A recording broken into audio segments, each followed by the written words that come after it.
Okay.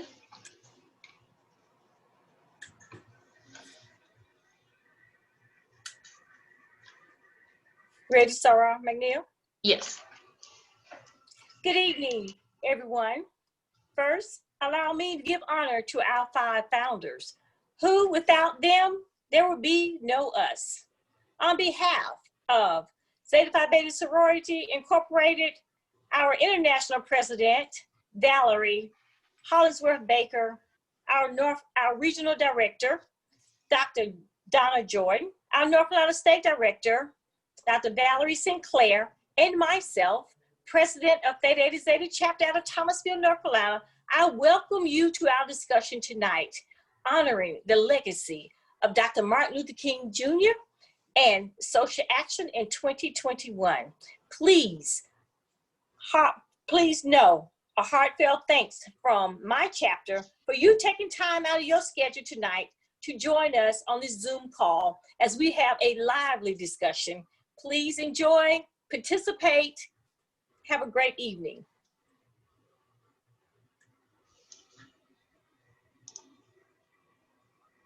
Okay, at this time, we will have our introduction of our panelists by Zeta Ruby Thornton Bracey. Good evening. I'd first like to introduce our moderator for this evening, Letitia McNeil. Letitia McNeil has over a decade of experience in the criminal justice field. She earned her bachelor's degree from Elizabeth City State University and master's degree in criminal justice from the University of Cincinnati. She is a certified oversight professional with the National Association of Civilian Oversight of Law Enforcement and currently works for the City of Greensboro as the Criminal Justice Administrator, where she serves as an auditor of the police department and manages the Civilian Oversight Board for the city. She is a wife and mom to 3 boys, ages 17, 16, and 4. She is a member of Zeta Phi Beta Sorority Incorporated, Theta Eta Zeta Chapter, Thomasville, North Carolina. The first panelist that I'd like to introduce is Councilwoman Wendy Sellers.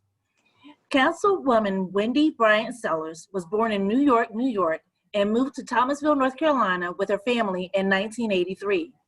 She graduated from Thomasville High School in 1985 and enrolled at North Carolina Central University that same year. Wendy graduated from North Carolina Central in 1989 with a Bachelor's of Arts in Political Science. Councilwoman Sellers began her career with the Department of Public Safety in 1995 at Johnston Correctional Institution as a correctional officer. She is currently an adult probation parole officer and has held that position for 25 years. Wendy was appointed to the Thomasville Board of Education in 2010 and served 5 years, 2 years as vice chair and 1 year as chairperson. Wendy was elected to the Thomasville City Council in November of 2015 and is serving her 3rd term. Wendy has been happily married to Ray Sellers for 15 years and has 4 beautiful children, Kiana, Jocelyn, Travis, and Trinity, and 1 granddaughter. Wendy is also a proud member of Zeta Phi Beta Sorority Incorporated. Our next panelist is Pastor Brandon Dockery. Brandon Dockery was born in Alaska, raised by a Wesleyan minister. He received his BA in pastoral ministry from John Wesley College and master's in biblical literature with a focus on Semitic language and syntax, and Master of Divinity in Pastoral Leadership. He has pastored 4 churches and is currently at Bat Creek Friends Meeting, but also works as a mental health QP, working with disadvantaged youth, both in intensive in-home therapy and local group homes. He has been married for 13 years to the love of his life and has 1 son who attends the Academic and Leadership Academy at The Point, the only charter school in Guilford County dedicated to racial diversity and equality, with over 95% of the student body from diverse ethnic backgrounds. His life has been dedicated to others and giving voice to the voiceless while being an advocate for the disinherited. Rashida Wells. Rashida applies her experience in exceptional research and analytical skills to projects across the Q&A consulting service. Her collaborative work with consultants and project teams includes compiling data, conducting comparative research, and analyzing quantitative and qualitative information that informs project outcomes and objectives. Her experience with adult learners, veterans, and refugee communities brings a unique and highly valued perspective to Q&A's work. Rashida earned her Bachelor of Science in Community and Justice Studies from Guilford College, where she served as a peer mentor in the Department of Career Services, as site coordinator for the Bonner Center for Community Service and Engagement, as well as a class co-facilitator in the Justice and Policy Studies Department. She completed her Master of Science in Adult Education at North Carolina A&T State University, where she previously served as a graduate assistant working with student athletes in the Center for Academic Success. For her fervent commitment to the community, Rashida has received several awards, including the Nettie Code Activism Award. Rashida currently resides in Greensboro, North Carolina, with her husband and 2 children. She is a self-proclaimed data nerd who feeds her family and friends, laughing loudly, singing off key, and is an active member of Zeta Phi Beta Sorority Incorporated. Reverend Antonio M.K. Lawrence. Luke 4:18-19 says, "The Spirit of the Lord is upon me, because he has appointed me to bring the good news to the poor. He has sent me to proclaim release to the captives and recovery of the sight to the blind, to let the oppressed go free, to proclaim the year of the Lord's favor." Antonio is the son of the late attorney Antonia and Frida Mae C. Lawrence. Respected as a prolific preacher, scholar, thinker, and cultural critic, he is a native of Rocky Mount, North Carolina. He was an honors graduate from Rocky Mount High School. He enrolled at Johnson C. Smith University, where he majored in English and minored in philosophy and ethics. While at Johnson C. Smith, he distinguished himself as one of the top scholars of campus and was awarded the Mellon Mays Undergraduate Fellowship as a sophomore. He finished a distinguished career at Johnson C. Smith University, earning a BA in English with a minor in philosophy and ethics, magna cum laude. Answering the call to Christian ministry, Antonio enrolled at Princeton Theological Seminary, where he earned a Master's of Divinity with a concentration in religion and society. While at Princeton, Antonio was awarded the Presbyterian Leadership Award and distinguished himself as one of the top preachers in his class. While at Princeton Seminary, he had the opportunity to intern at the historic St. James Presbyterian Church in Greensboro, North Carolina, under the leadership of Dr. Diane Givens Moffett, and the Elmwood United Presbyterian Church in East Orange, New Jersey. Antonio is presently serving as a pastor at the Faith Presbyterian Church in Goldsboro, North Carolina, which has become the fastest growing racial ethnic church in the Presbytery of New Hope. He is a proud man of Omega Psi Phi Fraternity Incorporated. Antonio strives to provide a voice to individuals who have no voice, an advocate to people who need one, and hope to communities that are hopeless. He lives in Goldsboro, North Carolina with his wife, Nakina, son Christopher, and their energetic dog, Melody. Antonio strives to live by the prophetic words of Dr. Gardner C. Taylor, raising the critical question, did I do my best?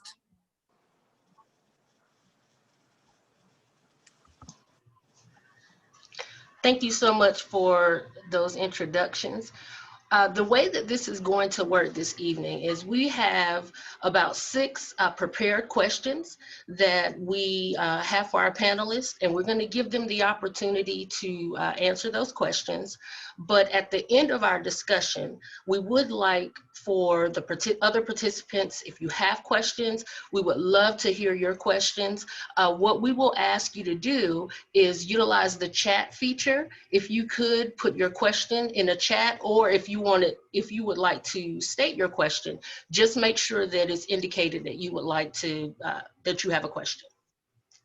So again, thank you all for joining us tonight as we gather to discuss the legacy of MLK. So I'm going to start with this first question, and I will open this up for any of our panelists to answer this question.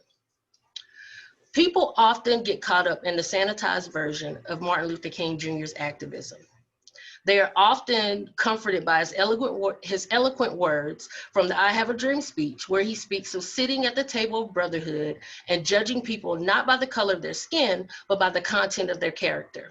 But Martin Luther King Jr. was more than just these words. He spoke of the importance of justice and equality for all people, and the importance of Black people loving and supporting themselves. Can you talk about how MLK's legacy of social action has affected you and the community that you work in? And that's for Rashida, Wendy, Antonio, or Brandon. Don't all jump in at once.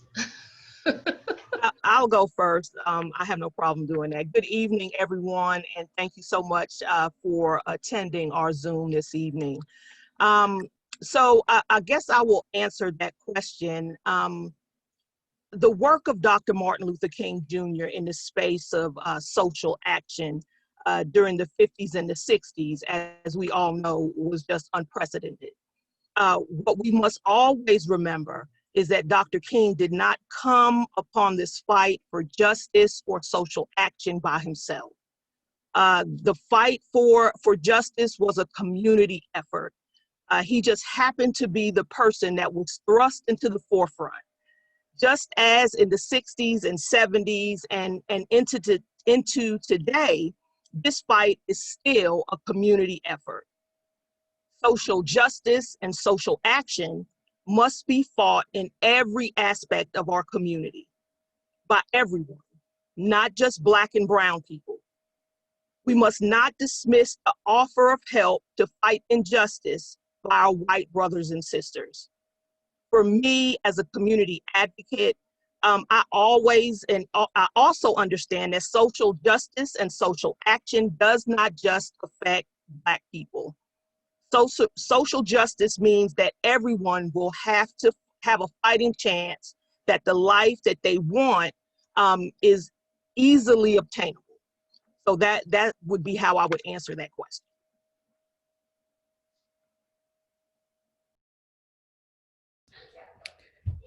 Yeah, thank you for opening up with that, Sora Sellers. Again, thank y'all for being here and attending this program, especially under these circumstances. I know this is a lot different from how we normally put on our programs.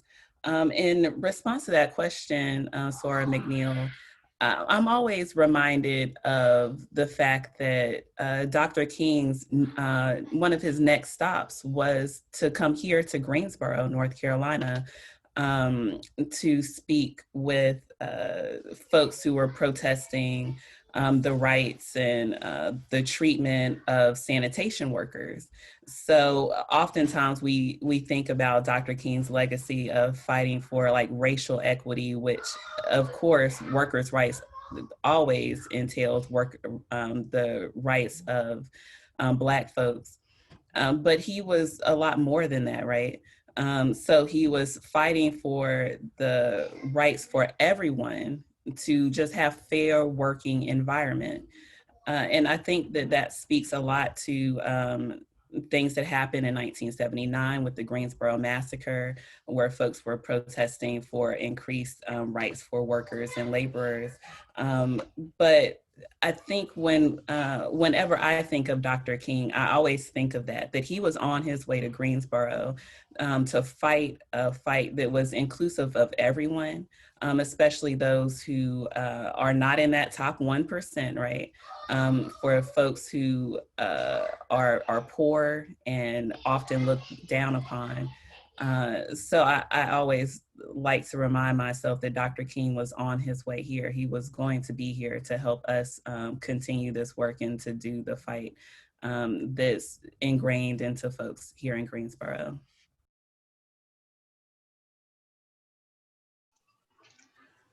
I guess I'll tap in now. Thank you all so much for having me on this panel. You all could have gone anywhere in the world, but y'all looked down to the metropolis of Goldsboro, North Carolina, and picked me up so I can come share a few words about Dr. King. When I think about Dr. King and his work and his legacy and what it means in the work that I do, I think of Dr. King in a way that many people don't look at him as a public theologian. meaning that he was a public scholar. He did public scholarship. And as a public scholar, he was a public accessible scholar, meaning that he was the type of person to do the work and use the words that everybody, that grandmama and them couldn't understand, but be able to say, you know what, I like what he's saying because he's making it real. Because what makes the work of Dr. King so critical, especially in my life and my work, is the fact that he did not just do pulpit ministry. By this, I mean he took the gospel to the streets. So basically, Martin King was a modern day disciple of the carpenter organizing in the public square. When we look at his first call to ministry down at Dexter Avenue, down in Alabama, when you look out the front step of the church, the Alabama State Capitol is literally right around, or literally right to the left of Dr. King, of the pulpit from which he preached from. And that's a critical nature for what he was speaking, what he was challenging the community to do, and what he was challenging us to become. And I feel like what's so critical in this season is that we need to rediscover that prophetic witness, that prophetic urge that Dr. King had. And I think what makes it real, what makes it relevant, is that he was so tangible with it. I guess that comes from the influence of Daddy King, when he would come by and say, son, sometimes you got to make it plain. And because he had to make it plain, King was a scholar that made it plain, that made it accessible to everyone. So when I think of Dr. King and his work and his legacy, he was an accessible scholar to so many people. He was the one that you'll go see shooting pool in the pool hall. He was the one that you could go see going to the sandwich shop, getting a chicken leg sandwich and stuff like that. He was accessible to so many people, but that's what made his ministry and his work so relevant. The reason he was able to deal with the sanitation workers and these great scholars is because he was able to speak the language to all people at all times.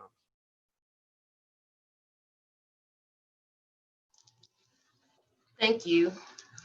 And for our last panelist, did you want to add?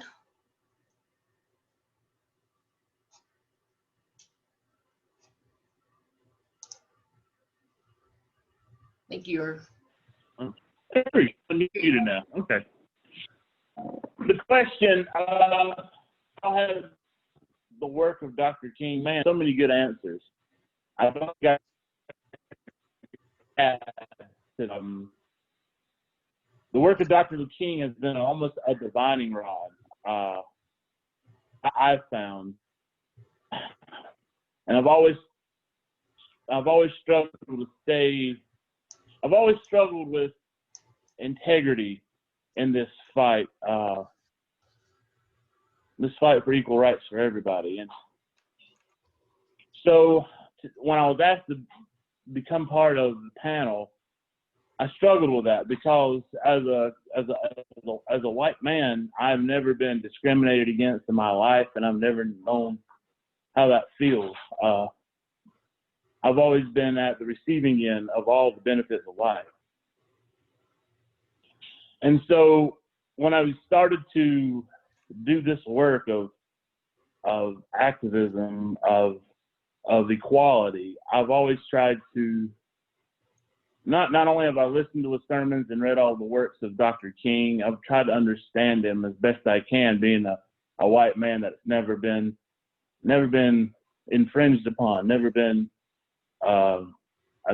been discriminated against. How his work has affected me is it's given me a different perspective. It's given me the perspective of a whole people that have been subjugated and known nothing but subjugation and inequality.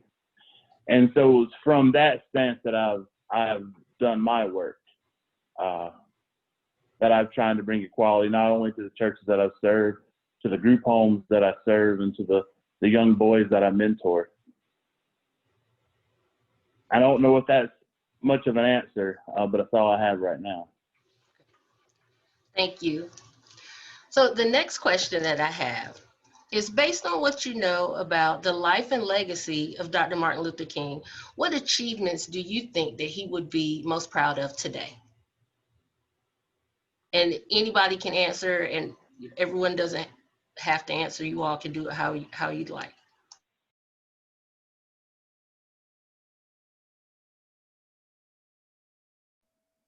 Okay, I guess that's me again. Okay, so how I would answer that question, I think Dr. King would be most proud of the fact that he was able to express to a large group of people the issues that affected Black people and what they were fighting for. Dr. King was able to secure the assistance of a huge spectrum of people who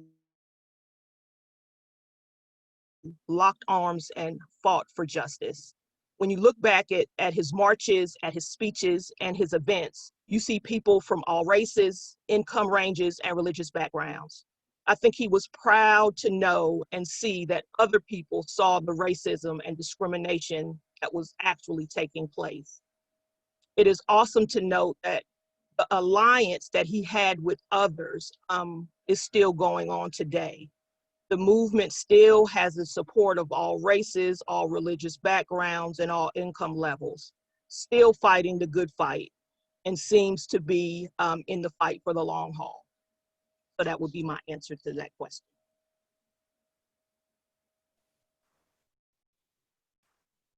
I'll tap in now. Thank you so much for that answer, my dear sister. I think one thing that Dr. King will be proud of would be the power of voting, and the impact and influence of voting. We look at in the state of Georgia, how Georgia literally was mobilized um, to literally flip that old Southern red culture that he was preaching and talking against and mobilizing and organizing people against back in the 1960s and 1950s, even back to the 1940s when he was a young student at Morehouse. All this work that he was doing as a mobilizer, and just to see that voting actually did something in the right way.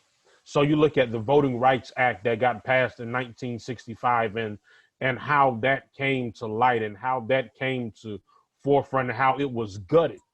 And even after the Voting Rights Act was gutted, people, Stacey Abrams, shout out to Stacey Abrams, she was able to mobilize and get people together and say, listen, okay, you took it from me, but watch this. We gonna count every single vote.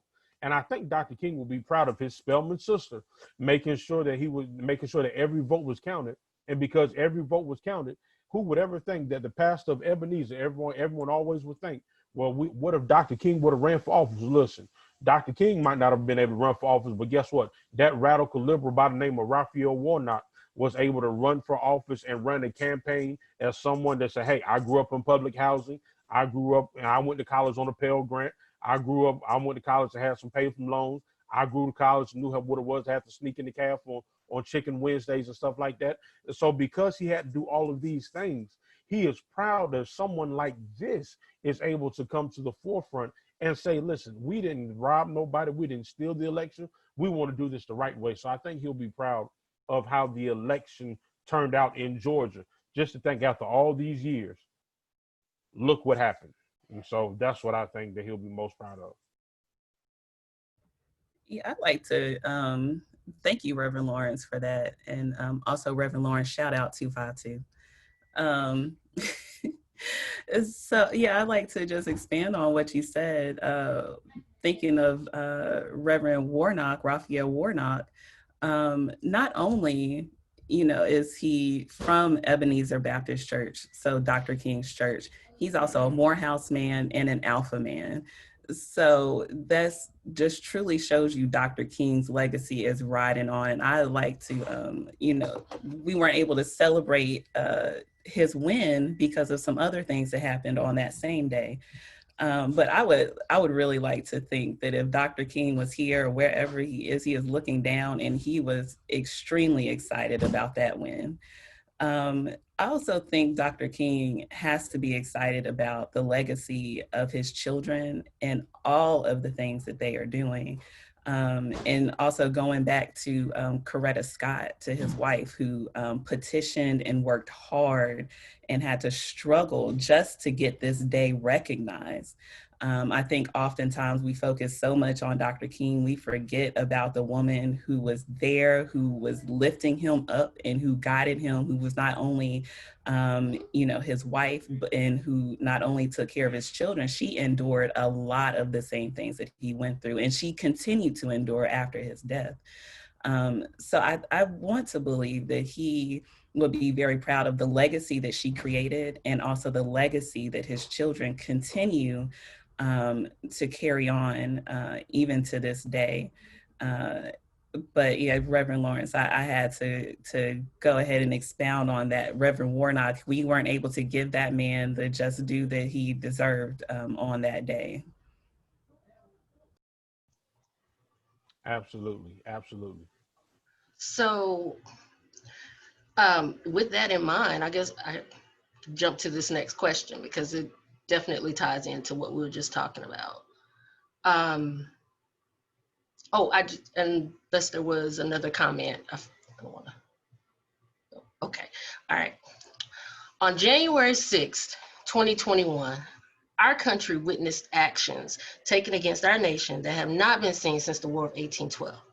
Thousands of American citizens stormed our nation's capital with the goal of disrupting our democratic process and the peaceful transference of power. As the days have passed since this terrible insurrection occurred, more and more information has come to light surrounding the people who participated. Many of those involved have been members of our police departments, military, fire departments, and other public service entities. With this information in mind, what do you say to those who dismiss the lack of trust in our law enforcement officers that many Black people express?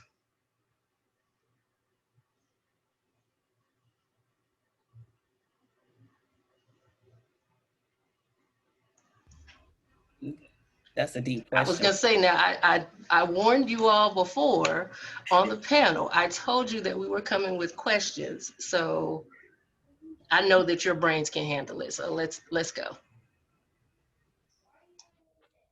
Well, let's start here. Um, Daddy King. I love Martin Luther King Jr., but I love Daddy King. Daddy King is a larger than life figure in Atlanta, still is to this day. My family has reaped the benefits of the generosity of Daddy King. And so what happened here is that Daddy King was interviewed one time, and they asked him, they said, Daddy King, how are you concerned about who killed Martin? He said, I'm not concerned about the who that killed Martin. I'm concerned about the what that killed Martin. And the what that killed Martin is the same thing that found its way rearing its ugly head back in 2016.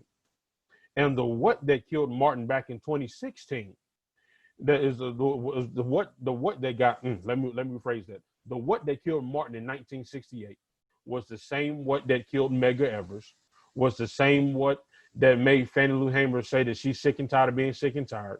It was the same what that created the three-strike law. It was the same what that allowed I'm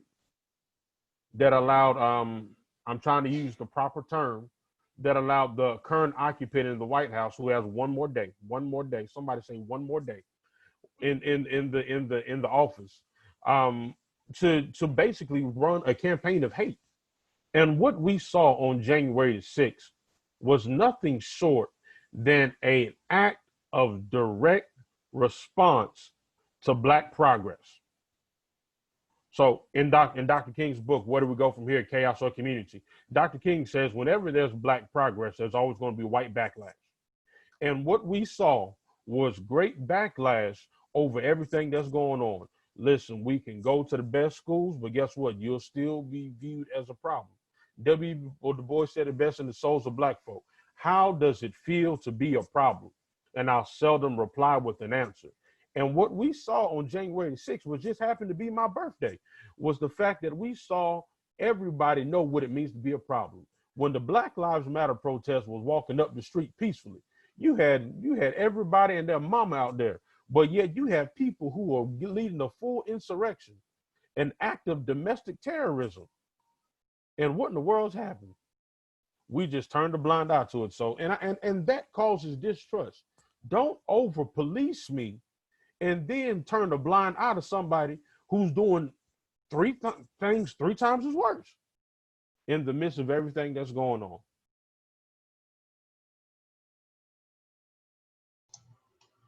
Thank you. I need an amen corner for that. Amen. So thank you. Go ahead, Wendy. Okay. So I guess I just want to speak to, I guess, the distrust of law enforcement officers in the Black community. And, you know, being in law enforcement for the past 25 years, you know, I hear this a lot, and I try to, as best I can, you know, be I guess, the bridge over troubled water, I guess you want to call it. But I believe today, as I believed yesterday, and will continue to believe, that all law enforcement officers are not bad people. We as a people, as a community, we must stop lumping all officers into one category. Just as we must stop lumping all white people, all Republicans, all anyone of any section of our community into one category. All people are different, and you as a person don't know and cannot know every officer that serves in any particular department. Do we have bad police officers? Absolutely. Do we have amazing police officers that go out into the community and work hard every single day to protect and serve people, no matter what color their skin might be? Absolutely. Should we call out officers that do wrong and murder unarmed citizens? Most definitely. But we should also not condemn a whole group of individuals for the actions of a few. We as a society must work towards criminal justice reform. I'll say that again. We as a society must work towards criminal justice reform. We must make sure that we keep injustice in the forefront and make sure that we fight every single day, 24 hours a day, 7 days a week, to correct it at every level. And that's what I see as the issue. Yes, you know, I know we see when Black Lives Matter protests, you know, we have officers out there in full riot gear, you know, just ready, look like they're ready to, like they're in Iraq, ready to go to war. But what we also have to understand is the officers that are on the street are not the high level, you know, people who put them in that riot gear and put them on the street. These are individuals that are out there just trying to provide for their families. So where we have to start is at the highest level of law enforcement. You know, we have to start with, you know, training and diversity, you know, training and letting people understand, you know, other individuals in the community that do not look like them. So, you know, that's where I feel we need to start. We need to start at the highest levels and not just the officers that patrol our communities every single day.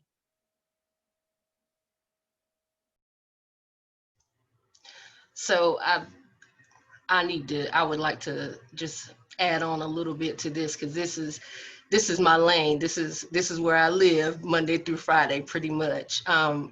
I think that one of the things to touch on and just to uplift something that Wendy talked about is, yes, every officer is not a bad officer, and every officer is not a good officer.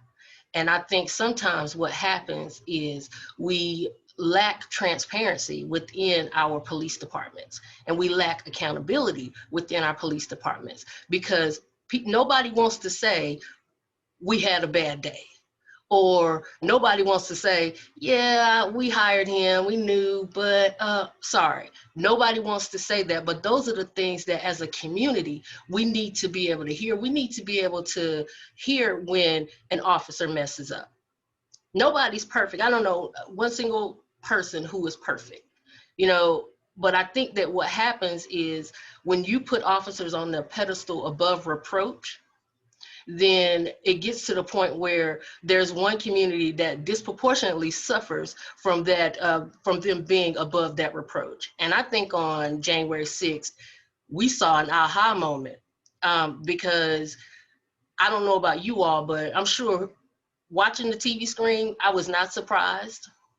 And in my mind, I was thinking, wow, you know, had this been in May, because for myself, I can speak for myself personally, working in public safety, seeing what it was like when we had protesters, rioters, as people were calling them, but I'm going to call them people who were out demonstrating and petitioning for the rights that we all deserve. When they were out in the streets marching peacefully, you know, I remember seeing what those responses look like from the higher ups.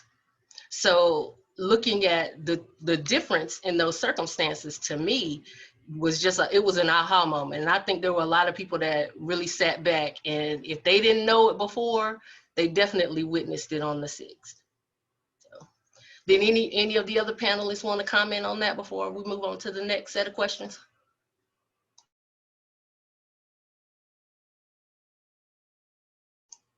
Okay, so for this next set of questions, I'm going to play an excerpt from a speech from Martin Luther King. And the questions are going to be related to this speech. So give me just a moment. I'm going to pull it up.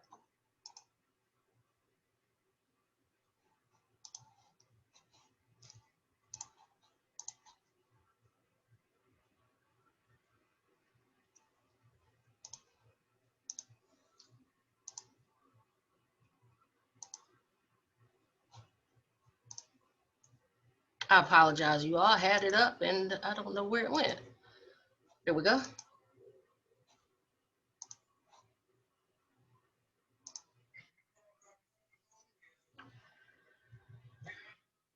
Can we hear?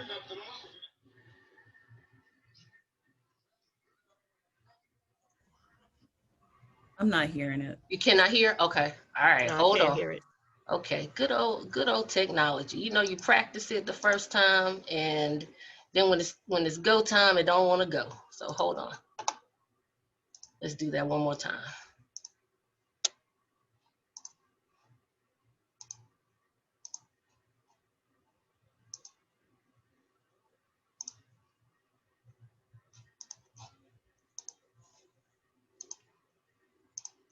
Okay. We started up. I'm going to say to you as I move to my conclusion, as we talk about where do we go from here, we must honestly face the fact that the movement must address itself to the question of restructuring the whole of American society. There are 40 million poor people here. And one day we must ask the question, why are there 40 million poor people in America? And when you begin to ask that question, you're raising a question about the economic system, about a broader distribution of wealth. When you ask that question, you begin to question the capitalistic economy. And I'm simply saying that more and more, we've got to begin to ask questions about the whole society. We are called upon to help the discouraged beggars in life's marketplace. But one day we must come to see that an edifice which produces beggars needs restructuring. It means that questions must be raised. And you see, my friends, when you deal with this, you begin to ask the question, who owns the oil? You begin to ask the question, who owns the iron ore?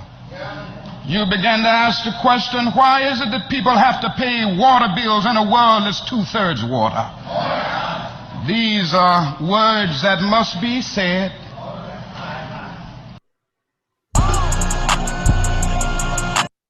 I want to say to you as I move to my conclusion, as we talk about where do we go. All right, he want to keep talking. Hold on. Okay. Sorry about that. I don't know what happened on that last part. But based on that excerpt, here are our next set of questions. Capitalism is at the root of economic inequality. Although Dr. King is not remembered as an economist, he intentionally shined light on economic inequalities that have disproportionately affected Black communities. When we engage in the question posed by Dr. King, where do we go from here? We cannot neglect conversations on monetary restitution, equitable land distribution, and reparation as proactive forms of reconciliation. In what ways do you believe the government can make fiscal mend for centuries of wealth oppression done to Black bodies?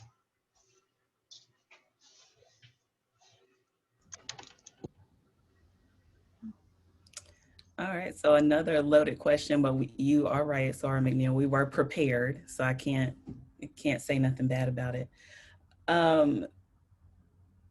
So absolutely, I believe, speaking for myself, there should be reparations. And that can take place in a myriad of forms for Black folks, right? Because when we were brought over here, this country was built literally on our blood and bodies and tears. Majority of white wealth today can be traced back to foundations of slavery. So that means that Elon Musk is eating off of the fact that my great-great-grandfather was probably a slave of his family in some way. So absolutely there should be reparations. So my student loan debt, forgive that. Can we also get some type of land, right? Because we were supposed to have that. I'm not saying that reparation needs to be, put a couple million in my bank account, but there are absolutely ways that they could make up for the wealth gap, the wealth disparity that Black folks face, right? Because even when we go to get a loan for a home, for instance, we will, our interest rates are going to be higher. When we sell our home, it's evaluated lower just because a Black person lived in that house. So reparations now, please, because I'm still dealing with all of the inequities that existed for 400 something years. So it can be done. We've seen our government pay reparations to other folks. I'm still here. I'm right here. So you know how to find me, and please pay some reparations, beginning with student loan debt. And Joe Biden, I remember that day you said it. So don't play with my student loan debt. Thank you.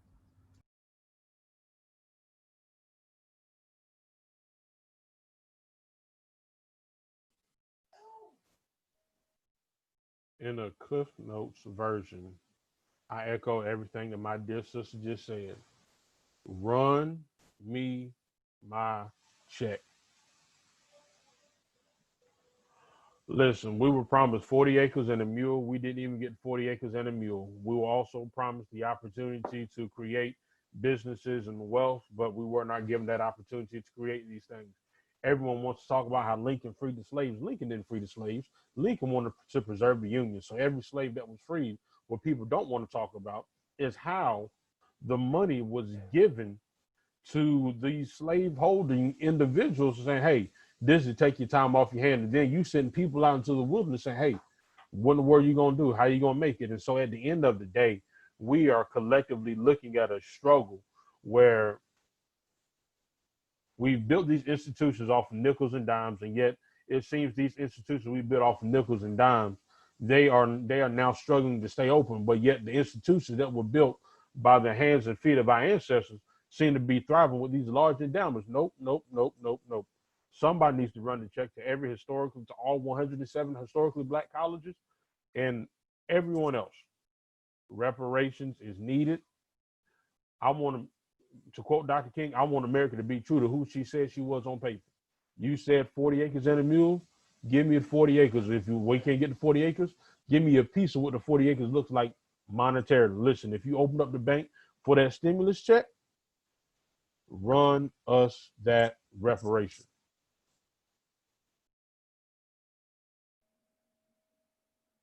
Okay, so I'm gonna play a little of the devil's advocate. And I do think that that is a great question. So how to achieve a fiscal mend? I personally, I don't have any idea. What many, I think, fail to understand is the words generational wealth.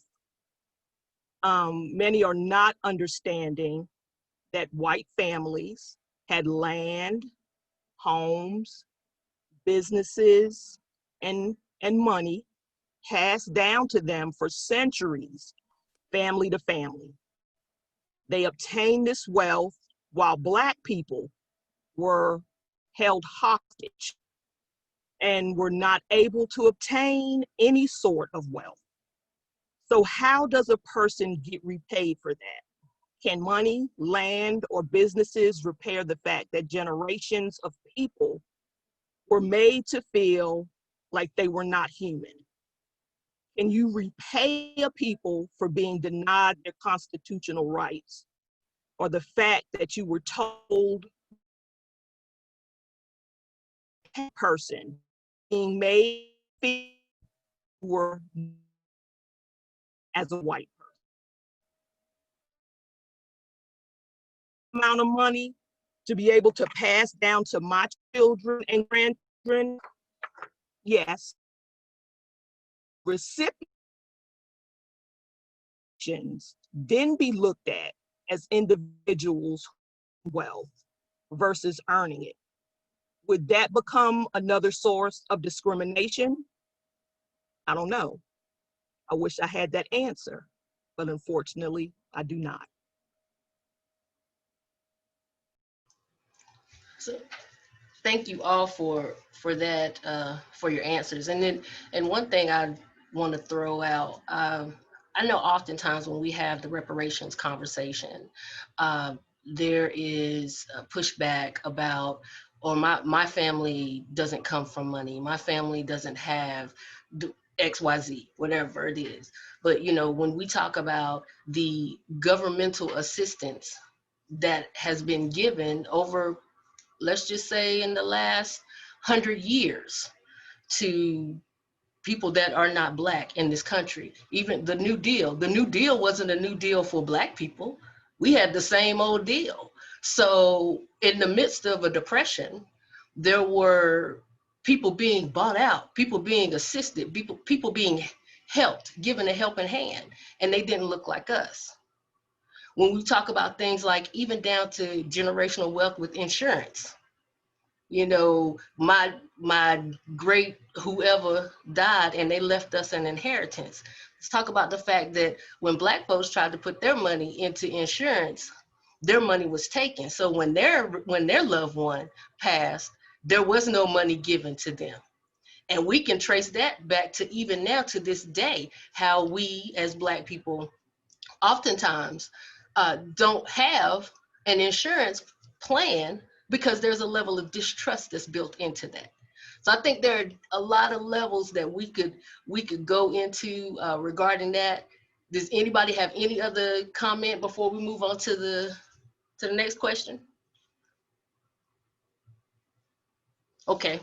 So our next question is also related. Like I said, these last three they're all going to be related to wealth.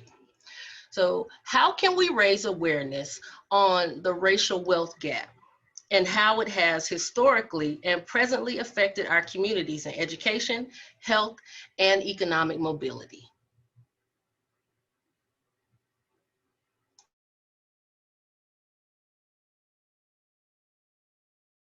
Don't all jump in.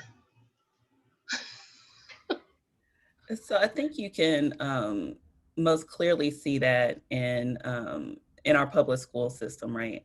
So when you have public schools that are in a predominantly white area, they tend to have newer books, they have newer desks, their teachers, they attract a different quality of educators to that school. But Then when you have a school, right, a public school that's in a Black neighborhood, they can go years without new books. They can not even have enough desks in a classroom to accommodate all of the students. So how can we even expect the kids to learn and they don't even have a place to sit down? And again, looking at things that happened here in Greensboro, when we had a tornado hit and it completely demolished some schools in our Black community, those schools are not rebuilt at all. They said there was no money going back to insurance, right? They said they were not properly insured. A public education school was not properly insured in a Black community to rebuild that school. So now those babies have to get up at like 4 a.m. to catch a bus way on the other side of town. And by the time they get to school, they're tired and cannot learn. So you tell me how the wealth gap affects Black folks, right? Because we're seeing it with our babies, and we're not saying a high school and these kids were about to be out. We're saying kindergarten kids. So how have you set up these children, right? Just because you economically did not even budget for the fact that there might be a catastrophe happen to the school and there was no insurance to rebuild that school. So when we talk about wealth gap, we're not saying, yeah, so as a Black woman, I make less than a white man does who's doing my same job. That sucks. And I do want my coins for that. However, we're talking about an entire community because they decided we're not going to put the money into it because it's a Black community. Our babies beginning at kindergarten, at preschool, are already at a disadvantage because we're going to put more money into a predominantly white neighborhood. So the income gap disparity affects us from the moment our mothers can even just conceive us and who we are.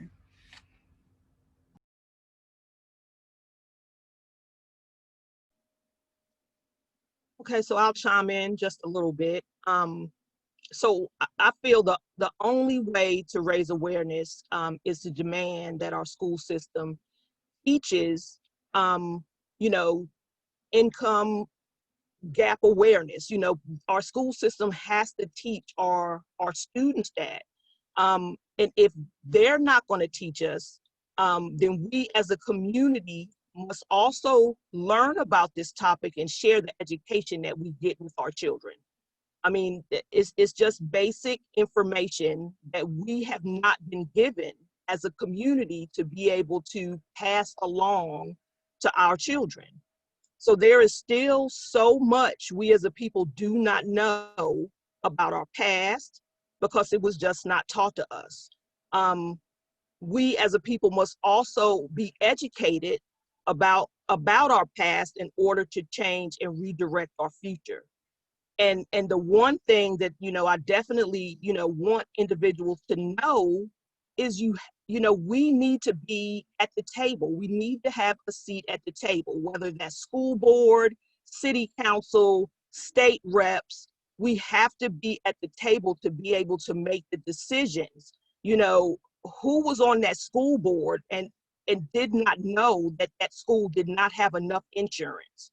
Or the people who were on that school board, did they care whether or not those schools in Black communities did not have enough insurance?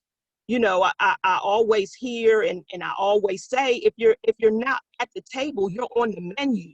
So, we as Black people have to get up the courage. We have issues to the side and start running for office. I don't care what office it is, but we have to have a seat at the table to be able to make sure that we're a part of the decisions that are being made for our community. Our community can't have individuals who don't know anything about our community making decisions for us. We have to be there to make those decisions.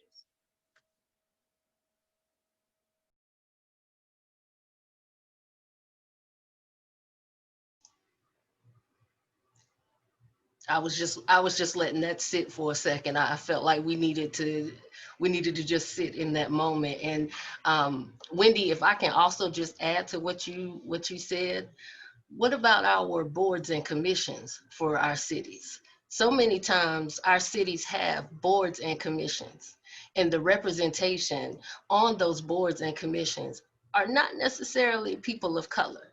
And boards and commissions, believe it or not, have a lot of power. They have a lot of influence, and it is a good starting point. So I encourage everyone, whatever city you live in, look into your boards and commissions. I'm sure that you will find a board and commission that is something that resonates with you and that you will probably excel at, and they need you there. They need that voice there. They need your face and your presence there, because I guarantee you, if you sit at that table, they will start talking and moving differently. So we are at our last question, for our last prepared question. And for our guest on the line, thank you so much for hanging in with us and listening. I mean, this has been phenomenal for me. And I'm looking at the comments in the chat. I feel like it's been phenomenal for several other people. So once we're done with this last question, if you would like to have a question or a comment, please feel free to do so. We'll start taking those. So with that in mind, here's the last question. And I'm going to point out Wendy, because as a fellow criminal justice worker or in that space, I'm sure you can answer this, but it's also open for everyone else as well. Black men, women, and non-binary are disproportionately incarcerated. A common factor between these people is economic status, which has made them more susceptible to police brutality as well and incarceration. What other ways have you seen economic status influence the treatment of Black people in the judicial system? Do you believe that it's reformable? And if not, please explain.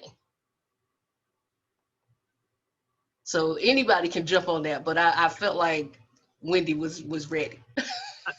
You know, I'm ready. So, as we all have seen, you know, over the past months, years, in today's society, it just seems like, you know, Black and brown people, when it comes to the space of criminal justice and law enforcement, it's always guilty until proven innocent, when it's supposed to be innocent until proven guilty. We all see that. It is so very important to teach how important they are to our community. We have to get them to value their futures, their education, and their ability to contribute. But in the same token, we as a society must start valuing people of color and showing our youth that they are important. We also have to provide all youth a roadmap to a successful future, whether that be a college education, a trade, or an apprenticeship. We as adults must provide options for success. In addition to keeping our youth out of the criminal justice system altogether, it is making sure that they find themselves in a situation that leads them that does not lead them to our criminal justice system. We have to make sure that if they do find themselves in the criminal justice system, that they are treated fairly by providing adequate representation and the same programs and exit strategies as non-people of color and what they receive. So a lot of our Black and brown people, and even our people who are from low-income families, once they find themselves, and I call it that monster called the criminal justice system, it is really hard for them to get out. So what we have to do as a community, we have to make sure that they never find themselves there in the first place. How many times have I seen individuals, you know, come as an adult probation parole officer, come into my office and I ask them, you know, what happened? What was the situation? How did you end up here? And what they tell me is that, you know, I decided to take a plea because I could not, number one, afford the bail to be able to get out of jail. And number two, I could not afford to hire an attorney. Now, I'm not saying that court-appointed attorneys are not good attorneys. They are very good attorneys, but they are very good attorneys with an overwhelming amount of work that they have to do. So what are they most concerned about? Moving that individual off of that court docket, which means, look, let's not take this to trial. I know you say you're not guilty. Let's go ahead and cop a plea so you can go home. What is a person that's not educated in the criminal justice system and how it works? What do they hear out of that whole discussion? Let's do this so you can go home. So that's how the majority, I feel, of Black and brown, low-income individuals find themselves in the criminal justice system in the first place. They take that plea and they just want to go home. Is that the case for everybody? Absolutely not. Are there people out there that just, just do crime and that's just what they do? Yes. But a lot of our, young people, Black and brown people, low-income individuals, sometimes they just find themselves in spaces and in the criminal justice system where they don't know how to navigate that, and they find themselves with a conviction that causes just a downhill slope of all other, kind of things that hinder their success in life. So that's what I think.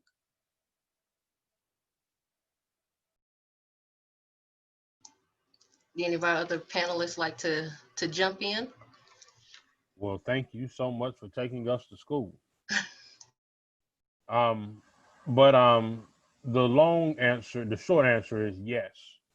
I believe that we need reform. I don't believe that there is any institution in the world that cannot be reformed or redeemed. One thing I think we need to take a real critical look at is the cash bail system. That cash bail system has put many a person in jail for longer than they were supposed to be in. And how can you expect someone to get out and pay their fine if you got them locked up?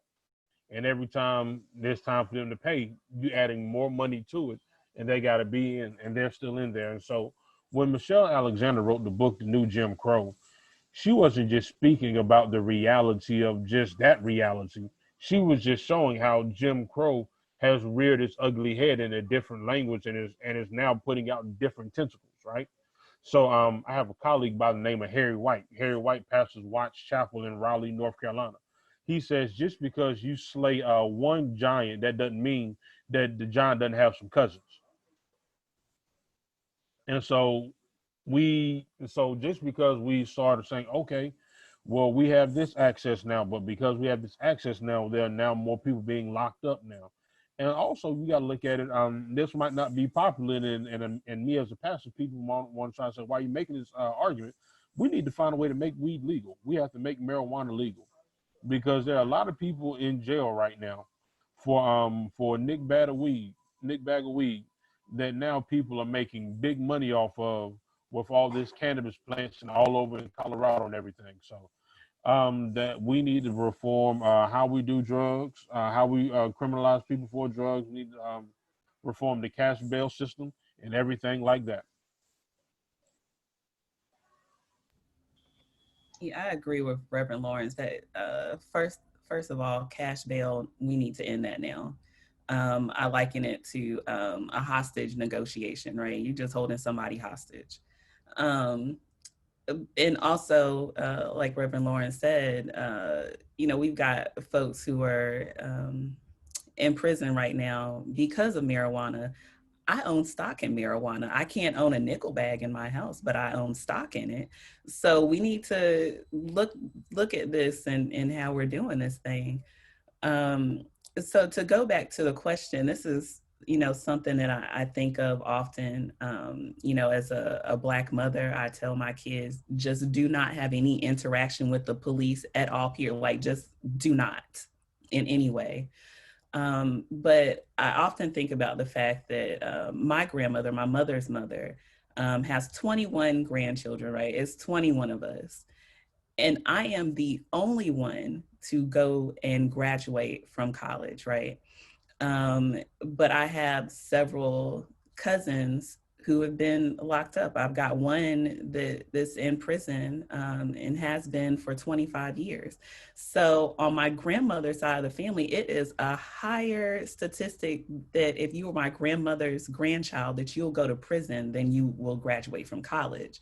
And I often think about the fact that there's nothing majorly different from me and my cousins other than the fact that my parents had the financial wherewithal to send me to college and to negotiate other things.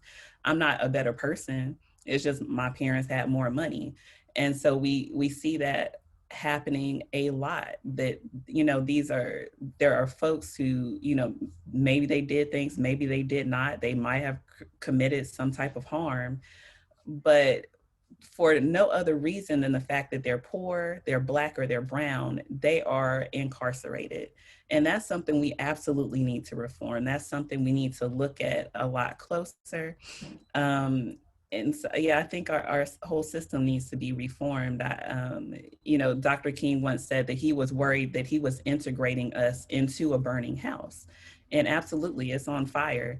So what do we do now? Are we going to stay in this burning house and wait for us all to catch fire and just become nothing? Or are we going to reform it? Are we going to build a new house? Are we going to move on and do something different?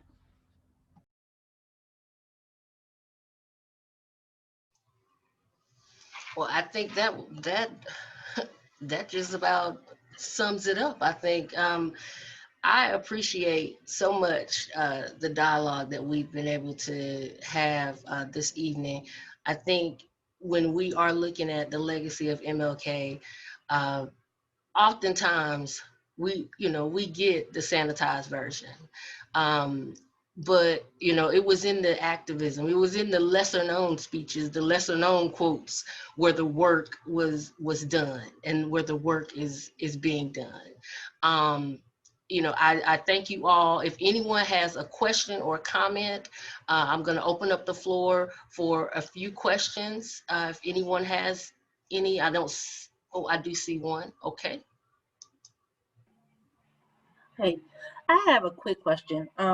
Considering we may have some young people looking at this later, or even that are watching us tonight, what advice would you give to a young person who wants to get involved in the social justice movement, but may feel that they are too young or that their voices aren't going to be heard, particularly those who are at the middle school, high school, or even early college level, who are watching all these events unfold and want to get involved?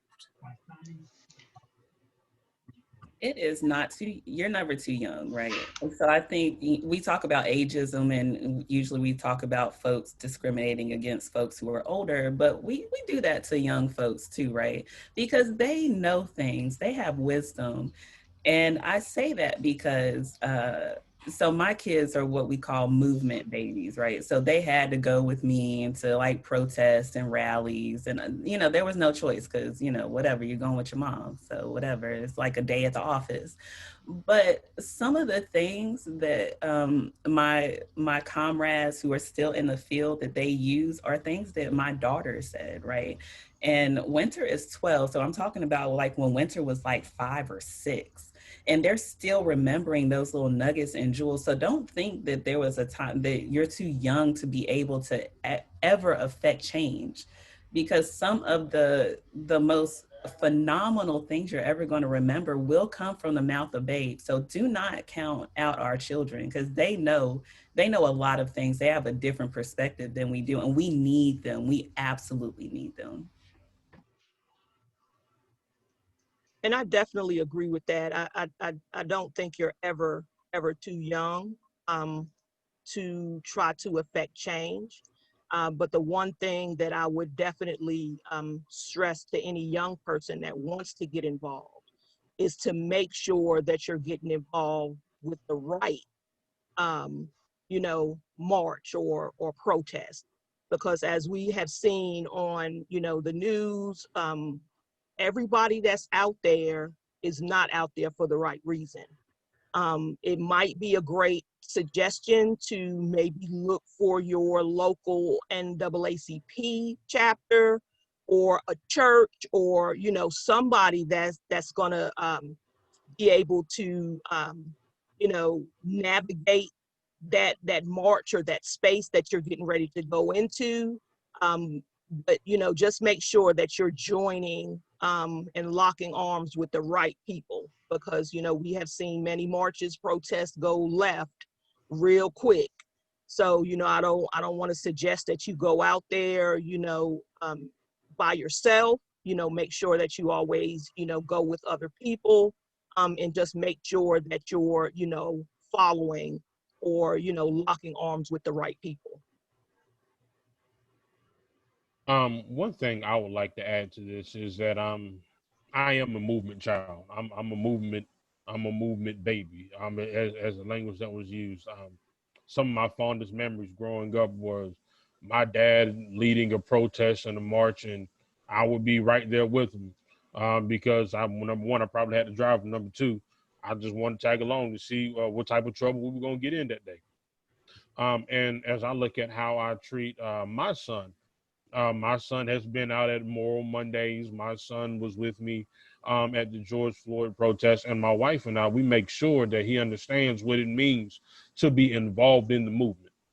Because there's one thing to want to be involved in the protest because you see everybody in it. But then there's one thing to be ingrained in the movement and say, listen, this is what we're here to do.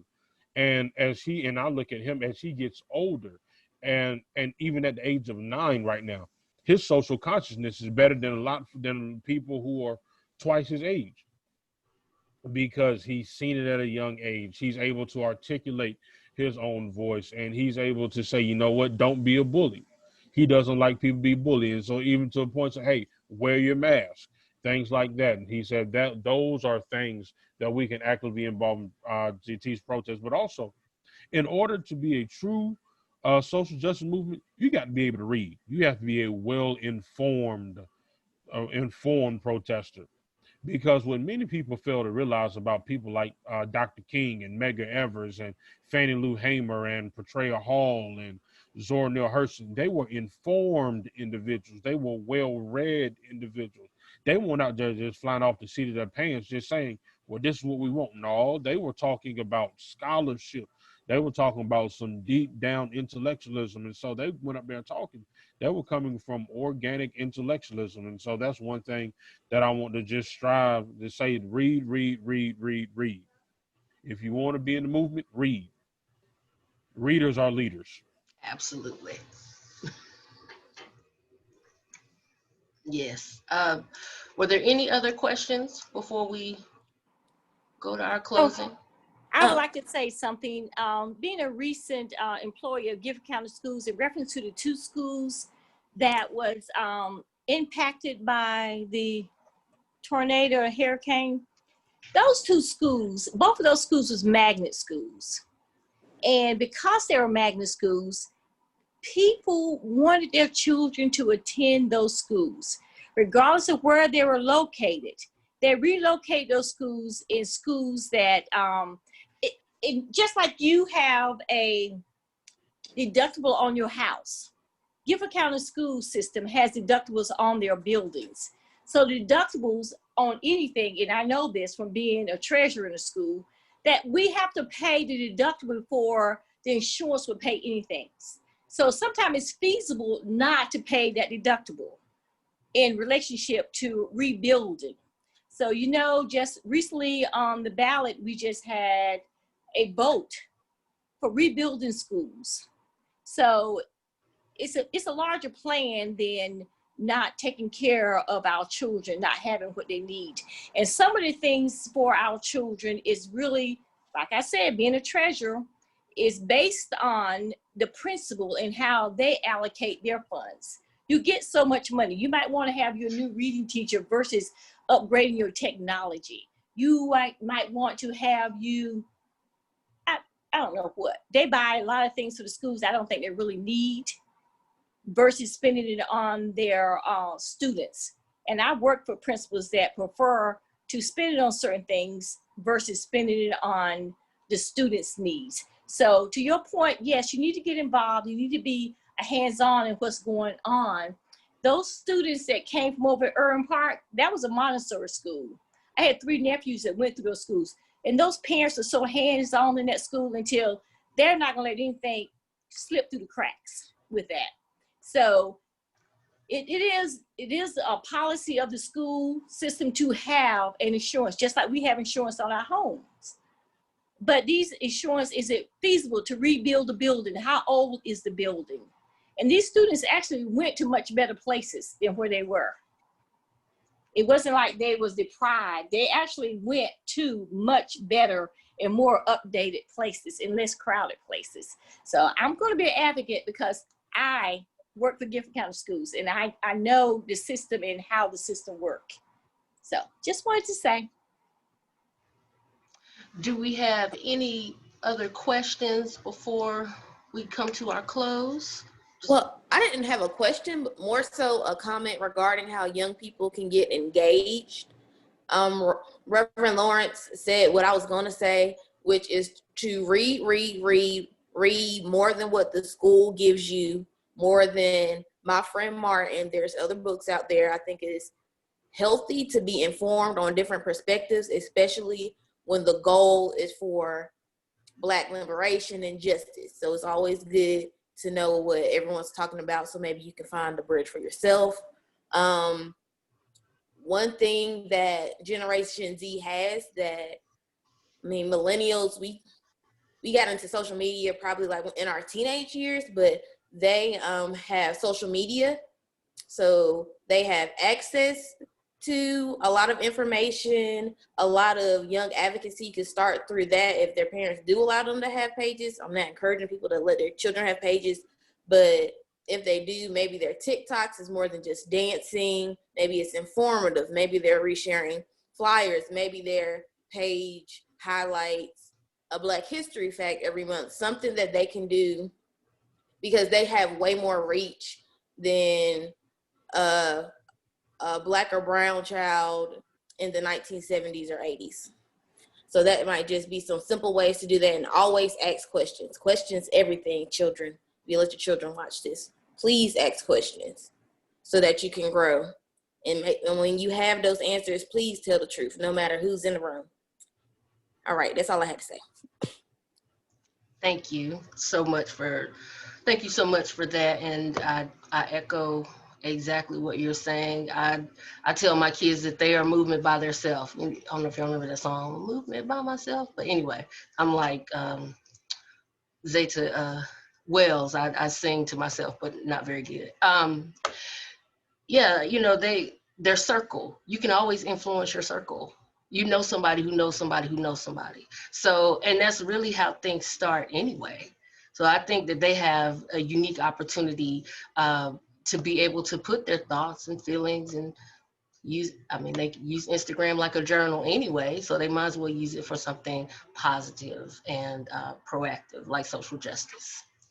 So with that being said, I'm going to just leave us with one. I thought this was just a great post that someone put on Facebook today, and I thought it was very, it really spoke to the day for me. And it says, may the MLK quote you post today align with your words and actions you choose over the next 364 days. And to me, that hit home because we spend so much time quoting MLK and Martin Luther King Jr. said this, that, and the third, but what are we doing? And with that said, at this time, I would like to turn it over to Zeta Genevieve McCormick so that she could close us out for the day or for the evening. And thank you so much for your time.